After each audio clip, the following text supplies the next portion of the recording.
Praise lord, హల్లెలూయా. పునరుత్థానుడైన యేసుక్రీస్తు నామములో మీకు అందరికీ నా శుభాభివందనాలు. ద్రాక్షవల్లి స్వరం అనే అనుదిన వాక్య ధ్యానాలు వింటున్న మీ అందరికీ నా ధన్యవాదాలు తెలియజేస్తున్నాను. రండి, నేటి వాక్య ధ్యానాంశాన్ని ధ్యానించుకుందాం. వీలైతే నాతో పాటు కలిసి మీరు కూడా బైబిల్ తెరిచి చదవాలని మీకు తెలియజేస్తున్నాను. ఆదికాండం 25వ అధ్యాయం 21వ వచనం. ఇస్సాకు భార్య గొడ్రాలు గనుక అతడు ఆమె విషయమై యెహోవాను వేడుకొనెను. యెహోవా అతని ప్రార్థన వినెను గనుక అతని భార్య అయిన రిబ్కా గర్భవతి ఆయను. Praise the lord. యేసయ్య మనల్ని దీవించి ఆశీర్వదించును గాక. ఆమేన్. ఇస్సాకు తన భార్య అయిన రిబ్కా గొడ్రాలుగా ఉన్నందున ఆయన తన భార్య కొరకు ప్రార్థన చేస్తున్నాడు.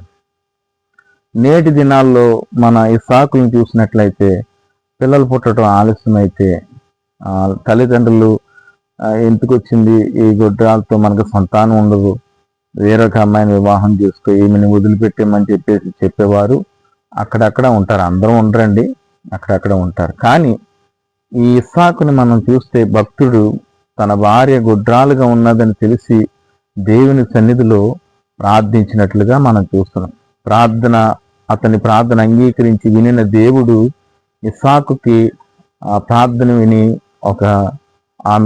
తన భార్య గర్భాన్ని తెరిచి ఆమె గర్భంలో కమల పిల్లలు పుట్టినట్లుగా మనం లేఖనాల్లో చూస్తున్నాం. కనుక మనం ఎప్పుడైతే దేవుని సన్నిధిలో సంతానం కొరకు పిల్లలు లేక ఇబ్బంది పడుతున్నప్పుడు మన మనుషుల వైపు, డాక్టర్ల వైపు, డాక్టర్లు చెప్పే ఆలోచనల వైపు, అంటే డాక్టర్లు వారు వైద్యం వారు చేస్తున్నారు, వారిని నేను తప్పు పట్టట్లేదు.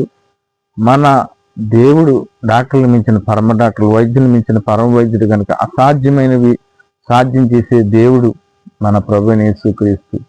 కనుక దేవుని సన్నిధిలో మొర్రపెట్టుకుంటే తప్పకుండా విశ్వాసంతో అబ్రహాము తన దేవుడు కుమారుని తన వాగ్దానం చేసి 25 సంవత్సరాలు ఎదురు చూశాడు.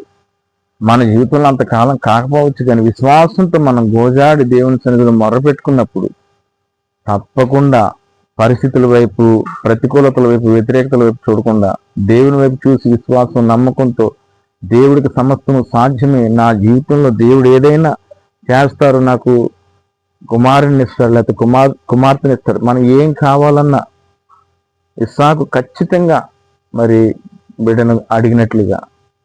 హన్నా విషయంలో కూడా చూస్తే హన్నా నాకు ఒక కుమారుని దయచేయము అని చెప్పేసి ఆమె అడిగినట్లుగా మనం చూస్తున్నాం. ఏదో బిడ్డనిచ్చే ప్రభువా అని అడగటం కాదు, కానీ కుమార్తె కావాలో కుమారుడు కావాలో మనం అడిగి దేవుని సన్నిధిలో మొరపెట్టుకోవాలి.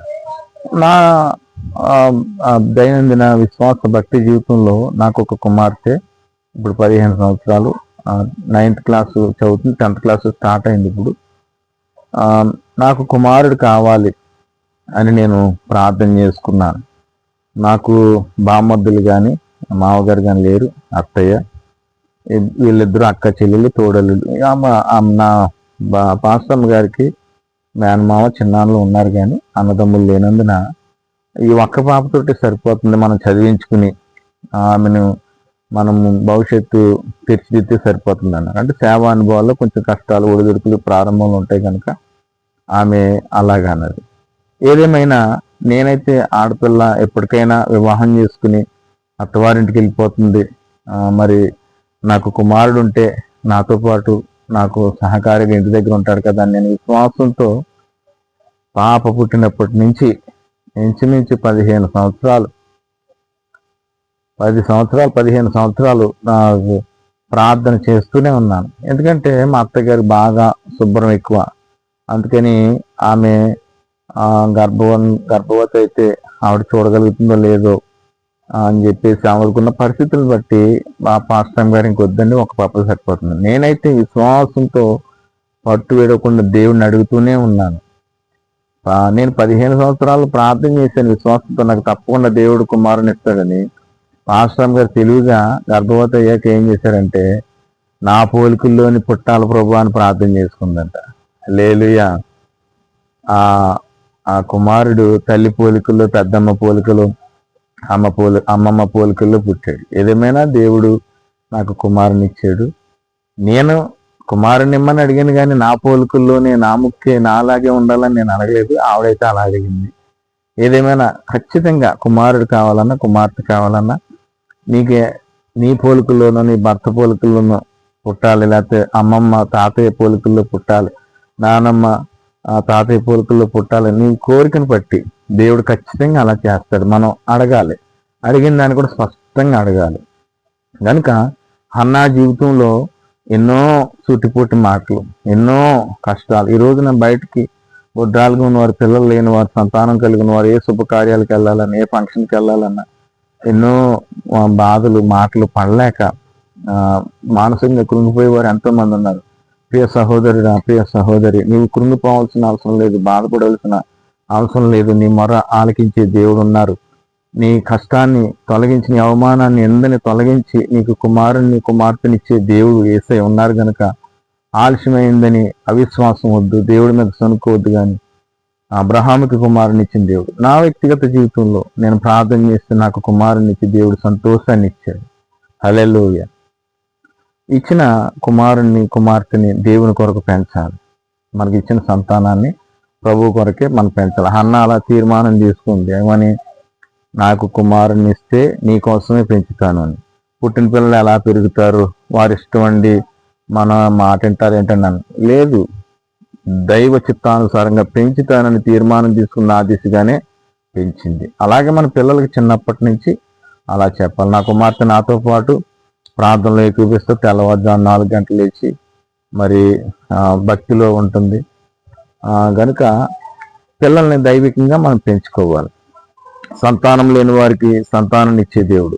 ఒకవేళ సంతానాన్ని దేవుడు నీకు ఇస్తే నువ్వు ఎలాగంటే ఉదయాన్నే కాన్వెంట్కి కానీ, హై స్కూల్కి కానీ, కాలేజీకి కానీ నీ పిల్లలు వెళ్తుంటే వారిని కాపాడమని, వారికి చదువు మీద ఆసక్తి ఉండాలని, మాదిరికరంగా ఉండాలి, లోక మాలిన్యం అంటకుండా, ఇహలోకంలో పాపం వారి మీదకి రాకుండా, రకరకాల కుటుంబ నేపథ్యాలు కలిగిన పిల్లలు వస్తారు కనుక వారి ప్రభావం వీరి మీద పడకుండా మంచి స్నేహితులు వారికి ఉండాలని ప్రార్థన చేసి పంపించాలి. అలా ప్రార్థన చేసి పంపించి మరలా సాయంకాలం తిరిగి వచ్చినప్పుడు, దేవా క్షేమంగా మీరు తీసుకొచ్చినందుకు స్తోత్రం, మరలా నెత్తిన చేసి కృతజ్ఞతాస్తుతులు చెల్లించి వారి ద్వారా కుటుంబంలో ఏ విధమైన గలిబిలి లేకుండా, అశాంతి లేకుండా, వారి ద్వారా ఏ చీకటి సాధారణుడు గృహంలో రాకుండా ప్రార్థన చేసి గృహంలోకి వారిని తీసుకొచ్చి చక్కగా స్నానాలు చేసి స్నాక్స్ అయి పెట్టుకుని దైవికంగా మనం అనుభవాల్లో నడిపించుకుంటే, ఉదయాన్నే వెళ్ళేటప్పుడు ప్రార్థన చేయాలి, సాయంత్రం వచ్చినప్పుడు పిల్లలకి ప్రార్థన చేయాలి.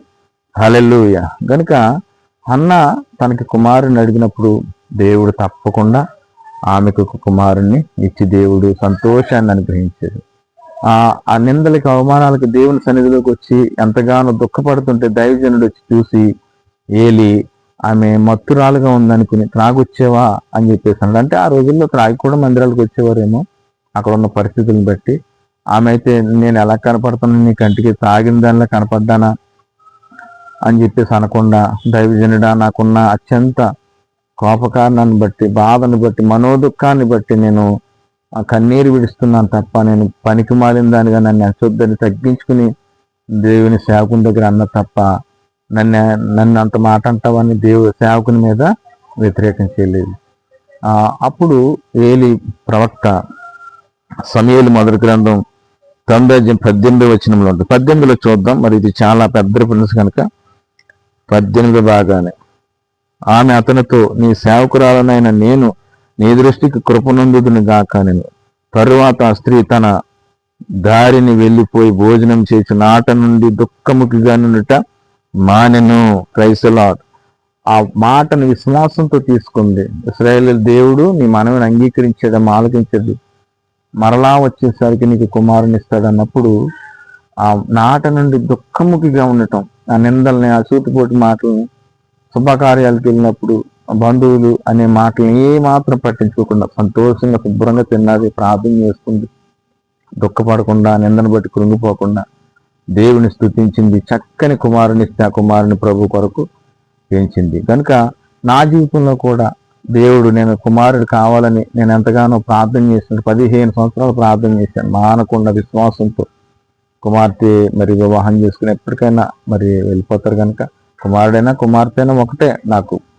నేను ఎక్కువగా కుమార్తెనే ప్రేమిస్తాను, ఇద్దరిని ప్రేమిస్తాను కనుక ఎవరైనా ఒకటే. కానీ నీకు ప్రభు కొరకు పెంచాలి. ఏదైనా నీకు కుమారుడు కావాలని కుమార్తె కావాలని స్పష్టంగా దేవుడిని అడగాలి.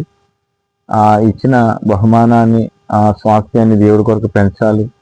దైవికమైన అనుభవాలు మనం నడిపించుకోవాలి. చక్కగా నాకు కుమారుని కావాలని అడిగినప్పుడు 15 సంవత్సరాల విశ్వాసంతో ప్రార్థన చేసినప్పుడు నా ప్రార్థన అంగీకరించి ఆలకించి దేవుడు నాకు కుమారుని ఇచ్చాడు. ముందు కుమార్తె కదా, రెండోసారి కూడా కుమార్తె పుట్టాలి, వీళ్ళు కృంగిపోవాలి, బాధపడాలనుకున్నారు. నా భార్య కూడా గర్భవతిగా ఉన్నప్పుడు కుమారుడే పుడతారంటారా అని బలహీన ఘట్టం కనుక ఇలా మాట్లాడుతుంది. లేదు, నేను మగబాబునే కావాలన్నాను, కుమారునే కావాలన్నాను. దేవుడు ఖచ్చితంగా కుమారుని ఇస్తాడు. ఏమాత్రం అవిశ్వాసం వద్దు, బలహీన పడొద్దు. ఎవరు బలహీనపరిచే మాటలు చెప్పిన వారి మాటలు నీ వినొద్దని చెప్పేసి అన్నప్పుడు ఖచ్చితంగా దేవుడు కుమారుని ఇచ్చాడు.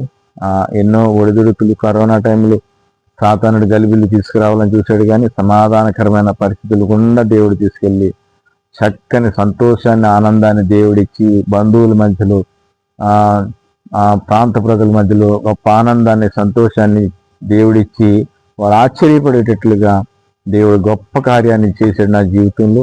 ఆ కుమారుని ప్రభు కొరకు పెంచుతున్నాను. కుమారుడి కొరకు, కుమార్తె కొరకు ప్రార్థన చేయండి. మీ జీవితాల్లో కూడా సంతానం లేని వారు తప్పకుండా దేవుని సన్నిధిలో ప్రార్థన చేసుకోండి.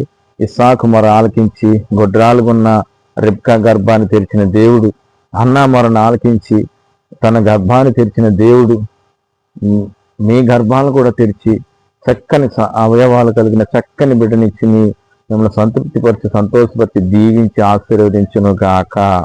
ఆమెను ప్రార్థన చేస్తున్నాం. పరిశుద్ధుడు తండ్రి, ప్రేమ స్వరూపి, ఎత్తుబడిన వాక్యం మా హృదయాల్లో, వారి హృదయాలు నీరు కట్టండి, ఫలింప చేయండి. సంతానం లేక ఎవరైతే మానసికంగా కృంగిపోతున్నారో వారందరికీ సంతానాన్ని ఇచ్చి ఘననామం మహిమ తెచ్చుకోండి. సంతానం కలిగిన వారు నాయన పిల్లలను దైవికంగా పెంచుకోవటానికి మీరు కృప చూపించండి. అన్ని విషయాల్లో సహాయించండి.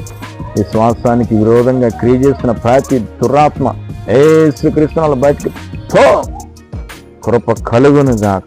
దీవించి ఆశీర్వదించి మహిమ పొందమని విశ్వాసంతో వేడుకుంటున్న ప్రతి వారి జీవితంలో మీరు కార్యం చేసి మహిమ తెచ్చుకోమని యేసుక్రీస్తు పరిశుద్ధ నామములో అడుగుతున్నాము తండ్రి. ఆమేన్. May God bless you all. దేవుడు మనల్ని దీవించిన గాక. పిల్లారా, మరి ద్రాక్షవల్లి స్వరం వాక్య ధ్యానాలు వింటున్న మీరందరూ కూడా లైక్ చేయండి, షేర్ చేయండి, సబ్స్క్రైబ్ చేయండి. అనేకులకు దీవెనకరంగా మారండి. అనేకులు ఆదరించబడతారు. ఈ ఆశీర్వాదాలు మీరు కూడా పాలిభాగస్తులు కావాలని తెలియజేస్తూ అందరికీ నా వందనాలు. God bless you all.